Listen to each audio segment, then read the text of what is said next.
รือจะนำสตรองกับวีทมาผสมกันอันนี้เราเรียกระบบ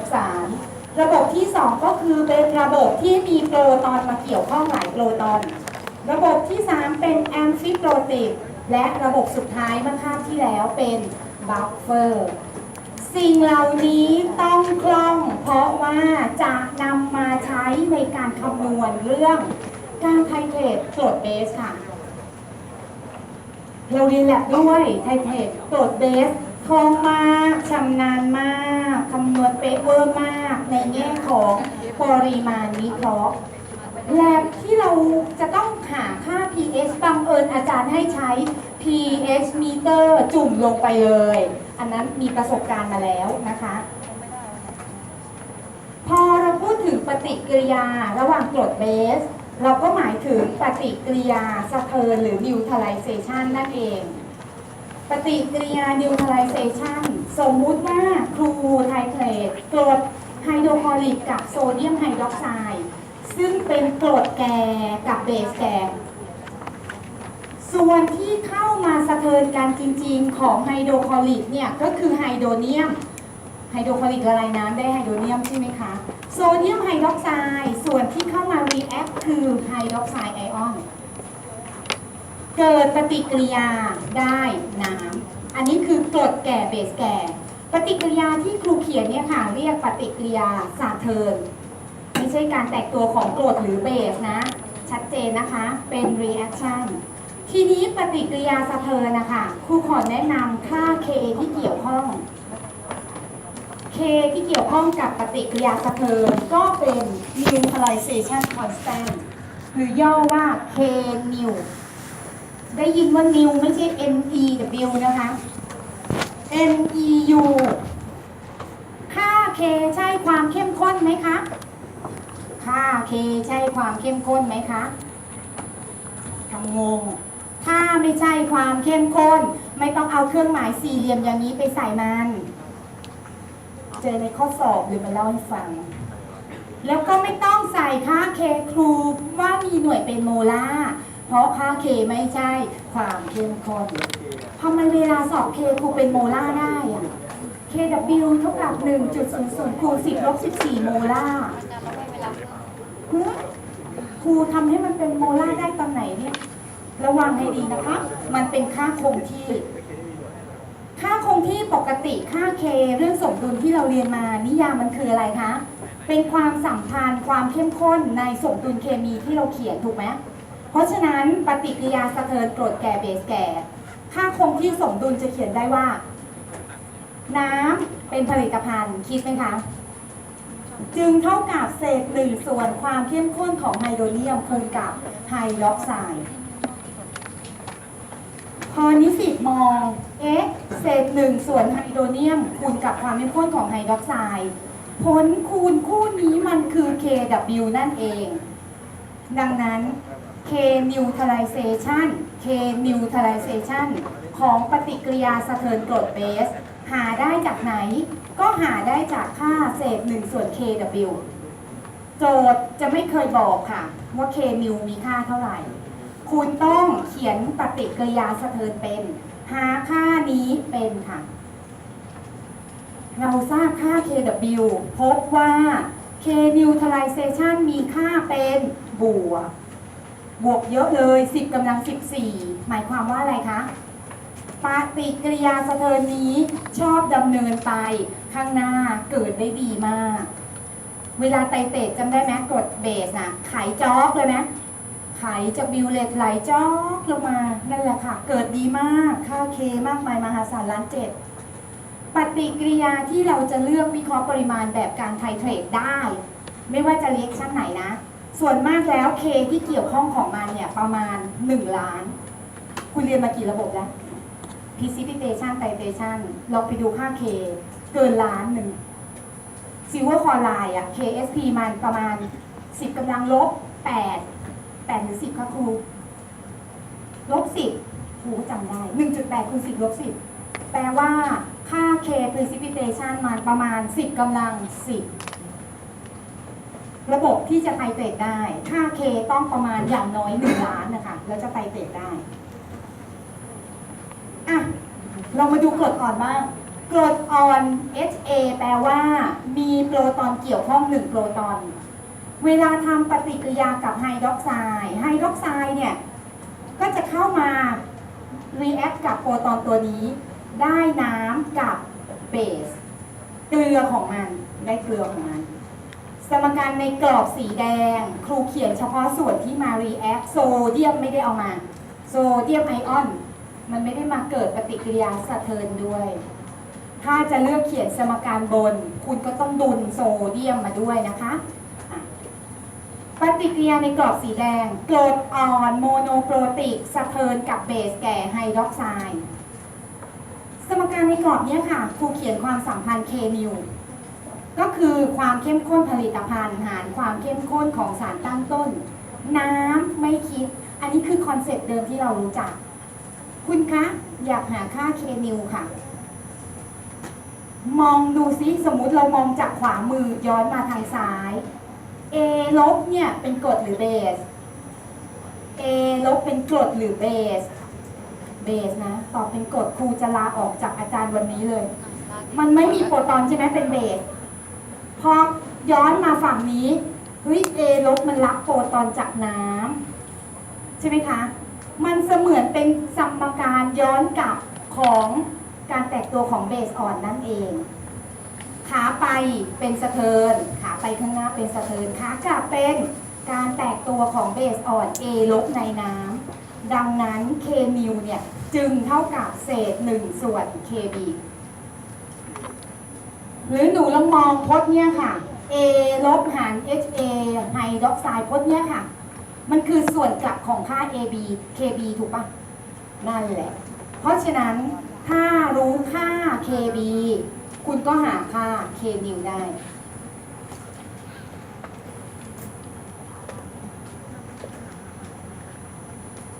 มันง่ายไปจะมาสะเทินขั้นเดียวเราสะเทิน2ขั้นบ้างลูก H2A เวลากรดมันมีหลายโปรตอนการสะเทินก็เกิดเป็นขั้นที่1เบสแก่ก็จะไปสะเทินโปรตอนตัวที่1ได้น้ำกับเกลือ HA ลบจากนั้น HA ลบซึ่งยังเหลือโปรตอนอีก1ตัวก็จะมาสะเทินกับไฮดรอกไซด์ในขั้นที่2สิ่งที่นิสิตเห็นตอนนี้คือปฏิกิริยาสะเทิน2ขั้นเมื่อเขียนปฏิกิริยาสะเทินได้2ขั้นค่า K นิวจึงต้องมี2ค่าด้วยการที่ K นิวมี2ค่านิสิตก็ต้องเลเบลมา K นิวของปฏิกิริยาสะเทินขั้นที่1ก็เลเบลเป็นขั้นที่1เมื่อพิจารณาปฏิกิริยาสะเทินจะเห็นว่ามองย้อนกลับ HA ลบมันได้ H2A มันคือการแตกตัวของเบสใช่ไหมแต่มันเป็นการแตกตัวของเบสตัวขั้นที่2จึงสัมพันธ์กับ KB2 แต่ถ้าโจทย์ไม่ให้ KB2 ให้ KA มาคุณก็ต้องมีความรู้ว่ากรณี H2A KA1 คูณกับ KB2 จะเท่ากับ KW ค่ะมีไหมคะความรู้นี้มีไหมต้องมีนะต้องมีในทำนองเดียวกันค่ะ K นิว2หรือการสะเทินขั้นที่2มันก็เลยสัมพันธ์กับ KB1 ความรู้นี้ครูเคยบอกไว้เมื่อชาติที่1ก่อนมิดเทอมค่ะที่ครูบอกว่าลองเขียนรูปนี้แล้วคุณจะรู้ว่า KA2 คูณ KB1 จะเท่ากับ KW KA1 คูณ KB2 จะเท่ากับ KW จำไม่ได้ก็เขียนเอาลูกอันนี้คือเคล็ดวิชาเคยให้ไว้แล้วนำมาใช้ให้เกิดประโยชน์พอได้คอนเซปต์นะคะ1เขียนปฏิกิริยาสะเทินเป็น2เขียน K นิวหรือสามารถหาค่า K นิวได้จากปฏิกิริยาที่เราเขียนโดยอาศัยความสัมพันธ์ KA และ KB เพื่อให้มั่นใจมันเป็นแบบฝึกหัดค่ะอยู่ในหน้าที่45หนูเรียนจะครึ่งทางแล้วนะคะครูบอกว่าให้เขียนปฏิกิริยาสะเทินค่ะ Na2A กับไฮโดรคลอริกช่วยบอกครูหน่อยว่ามันเป็นการสะเทินระหว่างสารที่เป็นกรดหรือเบสคะ Na2A เนี่ยเบสเกี่ยวข้องกับกี่โปรตอนคะ2 โปรตอนสะเทินกับไฮโดรคลอริกเป็นกรดแก่ ดังนั้นปฏิกิริยาสะเทินต้องเขียนได้กี่ขั้น2 ขั้น K นิว2 ค่าอ่ะลองเขียนดู เป็นโจทย์อยู่ในหน้า 45 ลองซ้อมเขียนนิดนึง เข้าใจก็ต้องเขียนได้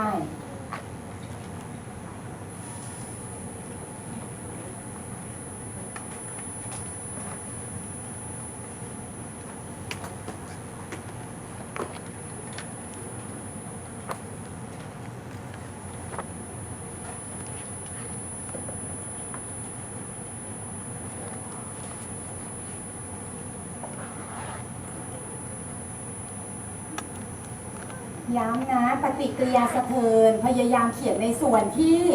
มันเกิดเรีแอคชั่นกันจริงๆอย่ามานัวเนียพัวพันเยอะแยะนะคะดังนั้นสิ่งที่โจทย์กำหนดไอ้ Na2A อ่ะเกลือโซเดียม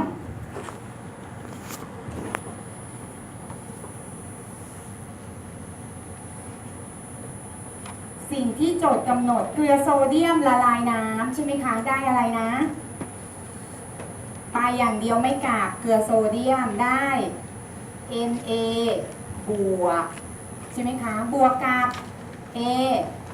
2 ลบตัวนี้ค่ะ A 2 ลบเนี่ยแหละจะเข้าไปเกิดปฏิกิริยาสะเทินตัวนี้กรดไฮโดรคลอริกนะคะอยู่ในน้ำไฮโดรคลอริกละลายอยู่ในน้ำได้อะไรคะลูกศรไป 100% ได้อะไรไฮโดรคลอริกละลายน้ำไฮโดรเนียมบวกกับคลอไรด์ตัวไหนคะจะไปสะเทินกับ A 2 ลบไฮโดรเนียมเห็นชัดนะกรดแก่สะเทินกับเบสที่เกี่ยวข้องกับโปรตอน2 ตัวที่จะรับโปรตอนได้2 ตัวเพราะฉะนั้นปฏิกิริยาสะเทินก็ต้องเขียนระหว่าง A 2 ลบกับไฮโดรเนียมขั้นที่ 1 A 2 ลบบวกไฮโดรเนียมได้ H A ลบบวกกับน้ำ K นิวข้อนี้ก็ต้องเป็น K นิว1มีเรื่องอยากจะฝากบอกนิสิตอีกเครื่องหมายเท่ากับเครื่องหมายบวกเขียนให้ครูเห็นชัดๆหน่อยนะคือครูไม่รู้ว่ามันเท่ากับหรือมันบวกกันหรือเอามาจุดๆเลยก็ไม่รู้อ่านไม่ออกเลยถ้าอ่านไม่ออกจริงจะเชิญมาพบมาอ่านให้ฟังนะคะเดี๋ยวครูดูก่อนจริงตรวจข้อสอบแล้วครูไม่รู้ว่ามันเรียกเท่ากับหรือบวกหรือจุดให้คะแนนไม่ถูกมันก็คือ HA ลบหารด้วย A 2 ลบคูณไฮโดรเนียม K นิว1นี้สัมพันธ์กับค่า KA หรือ KB คะอันเนี้ย A หรือ B เวลามองเมื่อกี้บอกว่าอะไรนะให้มองทางขวาก่อน HA ลบบวกน้ำดูซิว่ามันทำตัวเป็นกรดหรือเป็นเบส HA ลบกลายเป็น A 2 ลบมันให้หรือรับโปรตอนให้มันให้แปลว่ามันสัมพันธ์กับ K B หรือ A ให้โปรตอน A เท่าไหร่เลย A 1 หรือ A 2 เยี่ยมเพราะฉะนั้นอีกสเต็ปหนึ่งก็ควรจะเขียนได้เนาะผลิตภัณฑ์จากการสะเทินในขั้นที่ 1 HA ลบก็มาสะเทินต่อ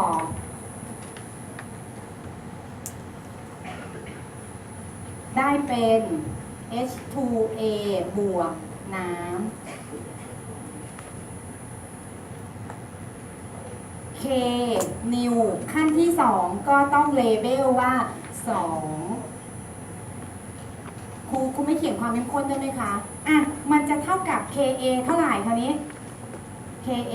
1 เพราะว่านี่ไงถ้ามองปฏิกิริยาย้อนกลับ H2A ตัวเริ่มต้นใช่ไหมคะตัวเริ่มต้นให้โปรตอนไปที่น้ำได้เป็นไฮโดรเนียมบวก Ha ลบมันจึงเท่ากับเศษ1ส่วน Ka1 ค่ะหาเป็นนะเดี๋ยวครูจะสอนว่าทำไมเราต้องหา K new นะเดี๋ยวใช้ประโยชน์ในตอนต่อไป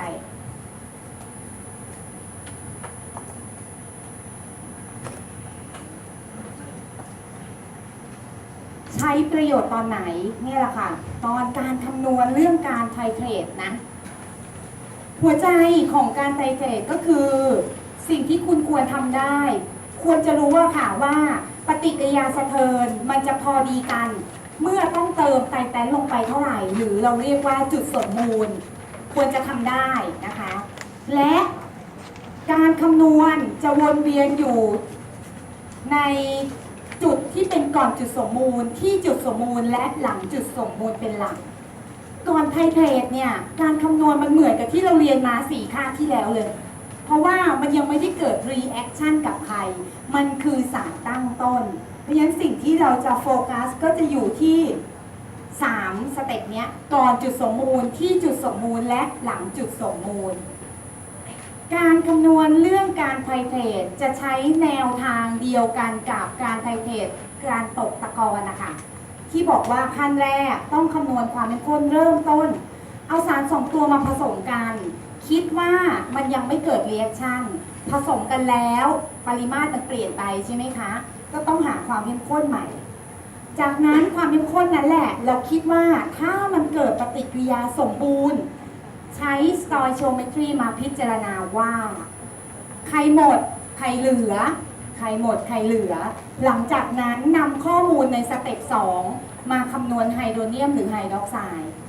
เรากำลังพูดถึงปฏิกิริยาสะเทินเราก็เลยโฟกัสที่ไฮโดรเนียมกับไฮดรอกไซด์มันคำนวณได้2 แบบค่ะแบบแรกก็คือใช้ระบบสารคำนวณระบบสารหมายถึงก็ที่เรียนมา 4-5 ระบบนั่นแหละ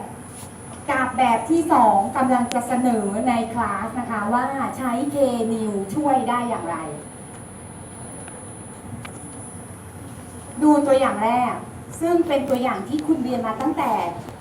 สะเทินกดเทสม.ปลายคุณก็เจอตัวอย่างนี้แหละจากโจทย์ข้อนี้นะคะจากโจทย์ข้อนี้เราบอกว่าเราไตรเตรตไฮโดรคลอริกด้วยโซเดียมไฮดรอกไซด์ไฮโดรคลอริกที่อยู่ข้างล่างโซเดียมไฮดรอกไซด์อยู่ข้างบนคุณต้องทำได้อันที่1คือเขียนปฏิกิริยาสะเทินได้อันที่2พึงทำได้คือหาจุดสมบูรณ์ว่าเราต้องเติมไตรแตนหรือโซเดียมไฮดรอกไซด์เท่าไหร่มันถึงจะพอดีเป๊ะเอาไว้เป็นข้อมูลช่วยเราเวลาเราคำนวณที่จุดต่างๆคิดในใจเลยค่ะข้อนี้จุดสมบูรณ์ควรเติมโซเดียมไฮดรอกไซด์กี่มิลลิลิตรปฏิกิริยา1:1รู้ค่ะไฮโดรเนียมหรือกรดไฮโดรคลอริกความเข้มข้นปริมาตรถามว่าต้องใช้ไฮดรอกไซด์กี่มิลลิลิตรถึงจะพอดีเป๊ะ25รู้ว่าเท่านี้พอดีเป๊ะนั่นหมายความว่าถ้าโจทย์บอกว่าเติมโซเดียมไฮดรอกไซด์ลงไป10มิลลิลิตรสิ่งที่คุณต้องรู้ในใจก่อนการคำนวณคือไฮโดรเนียมหรือกรดไฮโดรคลอริกควรเหลือหรือควรหมดคะควรหมดหรือเหลือไฮดรอกไซด์ควรจะหมดมันเป็นตัวบ่งชี้พอคำนวณสเต็ป1กับสเต็ป2พบว่าเฮ้ยมีไฮโดรเนียมเหลือจริงๆไฮดรอกไซด์หมดจริงๆสเต็ป2เปรียบเสมือนข้อมูลความเข้มข้นโจทย์ที่ครูเคยให้เมื่อ4 คาบที่แล้วเช่นกรณีนี้กรดไฮโดรคลอริกเข้มข้น 2.50 คูณ 10 ลบ 2 โมลาร์มี pH เท่าไหร่หน้าที่ของเราคือเราต้องคำนวณมาเองว่าเนี่ยเข้มข้นเท่าไหร่เพราะฉะนั้นถ้าใช้ระบบสารคิดขณะนี้ระบบสารคุณเป็นอะไรคะมีไฮโดรเนียมเหลืออยู่เป็นกรดหรือเป็นเบสกรดแก่หรือกรดอ่อนดูเป็นไหมว่าเป็นกรดและเป็นกรดแก่เพราะฉะนั้นคุณก็ต้องคำนวณแบบ กรดแก่ค่ะคำนวณยังไงเหรอคะกรดแก่กรดแก่ตัวคนเดียวไม่ผสมกับใครคำนวณไงคะไฮโดรเนียมในระบบมาจากกี่แหล่งคะสารละลายเนี้ยมีอะไรเป็นตัวทำละลายไฮโดรเนียมมาจากกี่แหล่ง2 แหล่งแหล่งที่1คือมาจากกรดแก่แหล่งที่2มาจากไหนนะน้ำเมื่อเห็นความเข้มข้นเริ่มต้นของกรดแก่ไฮโดรเนียมจากน้ำมีความสำคัญไหมคะไม่สำคัญตัดไฮโดรเนียมจากน้ำทิ้งได้ดังนั้นแต่กว่าจะมาถึงเขียนว่า pH เท่ากับลบล็อกนี้ก็ต้องมีเพราะว่าไฮโดรเนียมจากกรดมันมากกว่าน้ำปั๊บได้คำตอบค่ะอันนี้เรียกการคำนวณแบบระบบสารนิสิตวินิจฉัยว่าในสเต็ปที่2ของเรามีสารอะไรอยู่บ้างมันจัดอยู่ในหมวดหมู่ไหนที่เราเรียนมาพอเข้าใจแนวคิดนะคะคราวนี้ครูจะสอนว่าแล้วถ้าครูไม่ใช้ระบบสารครูจะใช้ K-New คิดมันทำอย่างไรพยายามติดตามครูหนังสืออ่านที่บ้านนะคะอ่านนอกเวลาเดี๋ยวก่อนขอลอกข้อมูลก่อนนะคะแป๊บนึง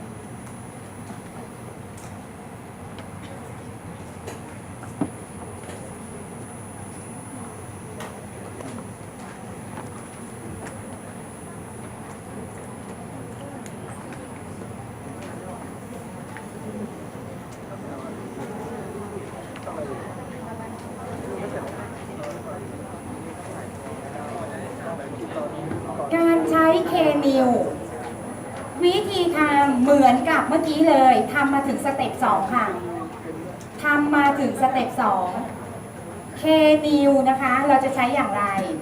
เราจะพิจารณาว่าจากสเต็ป2ที่เราได้ตัวเลขมาเราคิดว่าปฏิกิริยาเกิดสมบูรณ์ใช่ไหมคะทีนี้ถ้าครูบอกว่าแล้วถ้าปฏิกิริยามันไม่ได้สมบูรณ์หรือมองว่าปฏิกิริยาสะเทินที่เราเขียนเนี่ยมันเกิดย้อนกลับสมมุติว่ามันเกิดย้อนกลับย้อนกลับแปลว่าอะไรเราต้องมองฝั่งขวาให้เป็นสารตั้งต้นฝั่งซ้ายเป็นผลิตภัณฑ์ถูกไหมคะคำว่าย้อนกลับน้ำเป็นสารที่เราไม่ได้ยุ่งเกี่ยวกับความเข้มข้นอยู่แล้วไม่มีปัญหา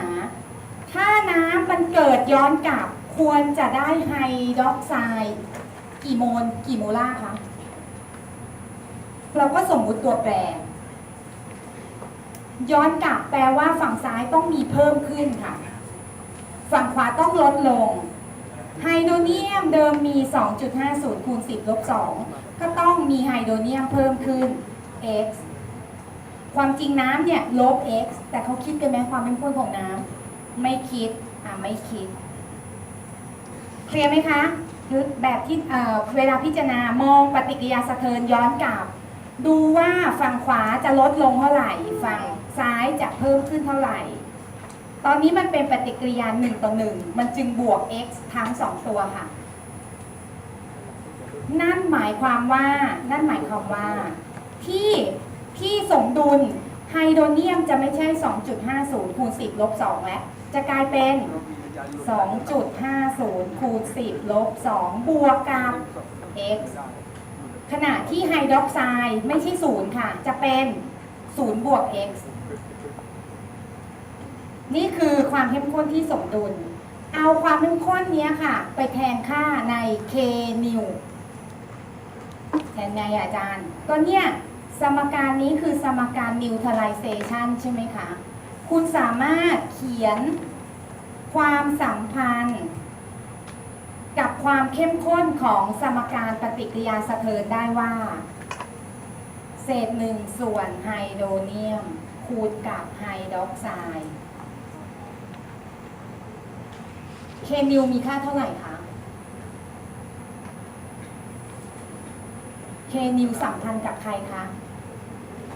ใช่มันคือเศษ1ส่วน KW เพราะฉะนั้นคุณหาค่า K-New ได้เป็น1คูณ10กำลัง14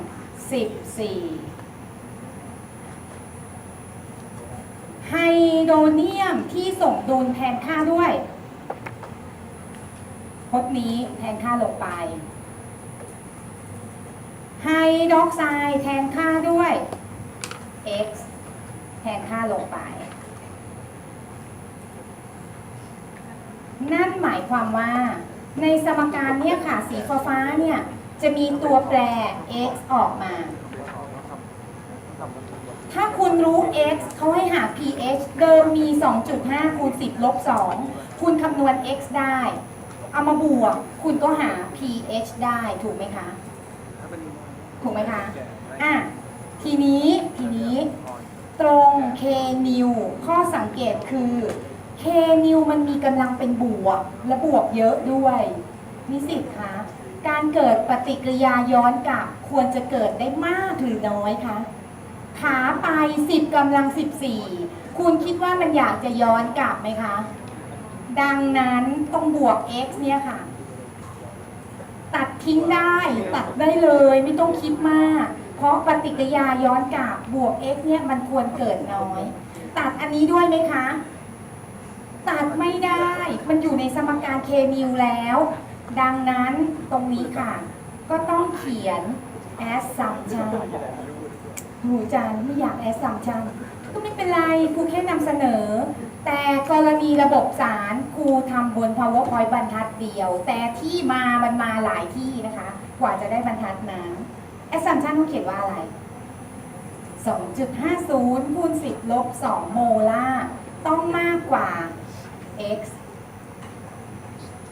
แก้สมการให้ครูหน่อยเพราะฉะนั้นคุณก็จะคำนวณค่า x ออกมาได้เพราะมันมีตัวนี้ติดอยู่ในสมการใช่ไหมคะ x มีค่าเท่าไหร่ลูก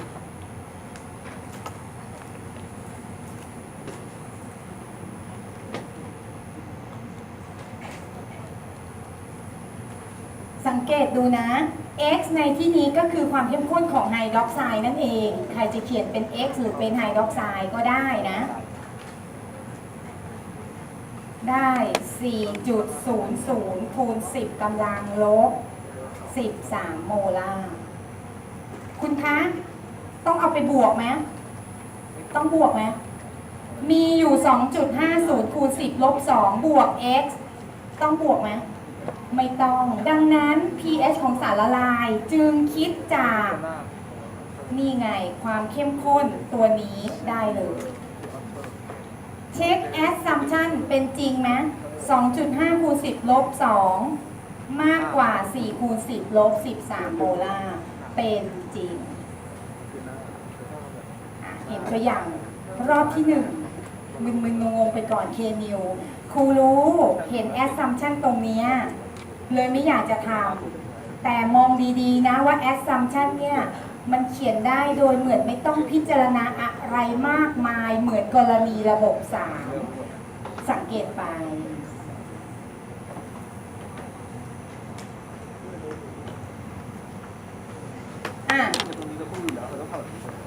จุดสมบูรณ์ข้ามไปมาที่เกินจุดสมบูรณ์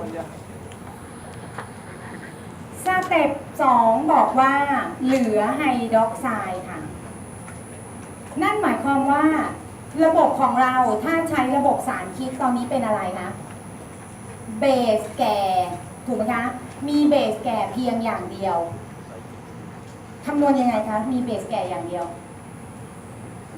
ไฮดรอกไซด์มาจากกี่แรงคุณก็ต้องเขียนไฮดรอกไซด์ total มาจากกี่แรงคะ2 แรงอันแรกเนี่ยแหละมาจากโซเดียมไฮดรอกไซด์แรงที่2มาจากน้ำเมื่อเปรียบเทียบความเข้มข้นเริ่มต้นของโซเดียมไฮดรอกไซด์เทียบกับไฮดรอกไซด์ที่มาจากน้ำแล้วพบว่าไฮดรอกไซด์จากน้ำต้องคิดไหมวันนั้นทำ 1.5 คูณ 10 ลบ 6 โมลาร์ให้ดูตัดทิ้งได้ไหมคะจำได้ไหมว่าเคยทำไม่เป็นไรก็ตัดทิ้งได้นะคะตัดทิ้งได้ไฮดรอกไซด์จากน้ำคำนวณได้งั้นลองก้มลงไปเขียนโดยไม่ดูหนังสือซิว่าข้อมูลนี้ค่ะข้อมูลนี้ทำ k new สิค่ะ ไม่ชอบก็เรียนรู้ก่อน เพราะเวลาสอบครูไม่บังคับค่ะ เอาแบบที่ชอบค่ะ ถ้าชอบไม่เขียนอะไรเลยครูก็ชอบมากนะ ลองฝึกทำนิดนึงลูกลองใช้ K-New สำหรับกรณีนี้ มันแตกต่างจากกรณีเมื่อกี้นะคะลองเขียนเอง มีอาจารย์มายืนอยู่ด้านบนและถ้าท่านคิดว่าไม่สามารถจะเขียนได้ยกมือให้อาจารย์เห็นค่ะ ถ้าท่านไม่ยกมือแม้แต่คนเดียวเรามั่นใจว่าท่านรู้เรื่องดีเขียนได้เข้าใจ มีความสามารถล้ำ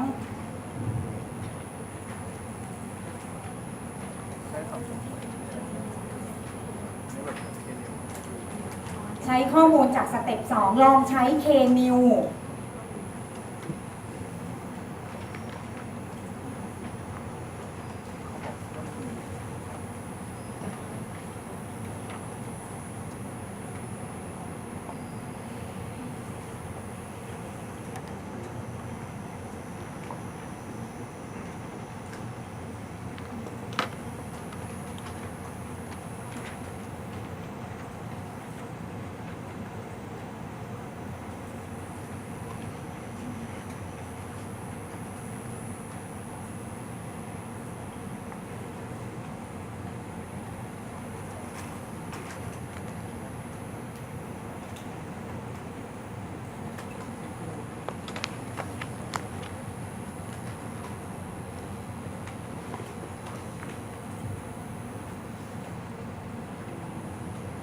จะดีจะชั่วก็ต้องเริ่มแบบนี้ก่อนละ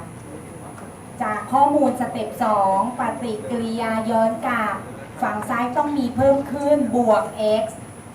บวก x เท่ากันเพราะปฏิกิริยามันเป็น1 ต่อ 1แล้วทำไงนะ เอาเข้าไปแทนค่าในสมการ K-New ซึ่งเมื่อกี้เรารู้มาแล้วว่ามันคือ 1.00 คูณ 10 กำลัง 14คูณแทนค่าเลยนะคะ เท่ากับ x คูณกับ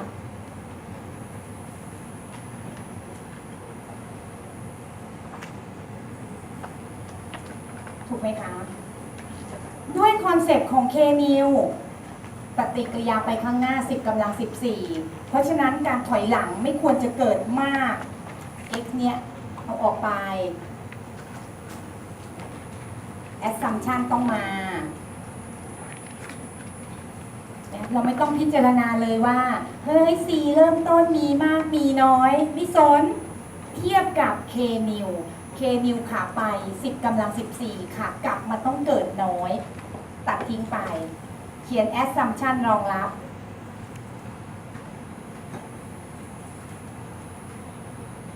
ในข้อนี้ x ใช่ไฮดรอกไซด์ไหมคะ x เท่ากับความเป็นข้นไฮดรอกไซด์ไหมไม่ใช่สำหรับกรณีข้อนี้ x จะเท่ากับความเข้มข้นของไฮโดรเนียมนั่นเองเพราะฉะนั้นคุณสามารถแก้สมการหาค่า x ออกมา